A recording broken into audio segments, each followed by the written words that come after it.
വനിതാ ഡോക്ടർ ബലാത്സംഗത്തിനിരയായി കൊല്ലപ്പെട്ട കൊൽക്കത്തയിലെ RG കർ മെഡിക്കൽ കോളേജിലെ ഡോക്ടേഴ്സ് വീണ്ടും പ്രതിഷേധത്തിലേക്ക്. നാളെ മുതൽ 10 ദിവസത്തേക്കാണ് പ്രതിഷേധം. 2 പ്രതികൾക്ക് ജാമ്യം കിട്ടിയതിനെതിരെയാണ് പ്രതിഷേധ വിവരങ്ങളുമായി വിനിത. അനുബന്ധ കുറ്റപത്രം CBI സമർപ്പിക്കാത്തതിനെ തുടർന്നാണ് ഈ സന്ദീപിന് അടക്കമുള്ളവർക്ക് ജാമ്യം കിട്ടുന്ന സാഹചര്യം ഉണ്ടായത്.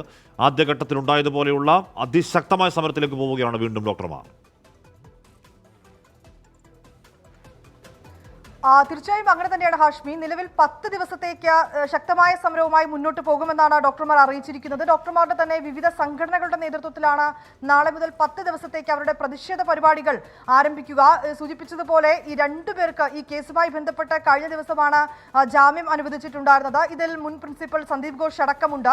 ഈ CBI അനുബന്ധ കുറ്റപത്രം സമർപ്പിക്കാൻ വൈകുന്നതിനാലാണ് ഇരുവർക്കും ജാമ്യം ലഭിച്ചതെന്നാണ് ആരോപണം. ഈ കാര്യം ചൂണ്ടിക്കാട്ടിക്കൊണ്ടാണ് വിദ്യാർത്ഥികൾ ഇപ്പോൾ ഈ ഡോക്ടർമാർ ഇപ്പോൾ പ്രതിഷേധത്തിനായി എത്തിയിരിക്കുന്നത്. അതിൽ ഏറ്റവും പ്രധാനമായും അവർ പറയുന്നത് ഈ അനുബന്ധ കുറ്റപത്രം അത് എത്രയും വേഗം സമർപ്പിക്കണമെന്നൊരു ആവശ്യം കൂടി ഈ ഡോക്ടർമാർ മുന്നോട്ട് വെക്കുന്നുണ്ട്. ഒപ്പം തന്നെ 10 ദിവസത്തേക്ക് ശക്തമായ പ്രതിഷേധവുമായി മുന്നോട്ട് പോകുമെന്നാണ് ഡോക്ടർമാരുടെ വിവിധ സംഘടനകൾ ഈ ഘട്ടത്തിൽ അറിയിച്ചിരിക്കുന്നത്. ഹാഷ്മി.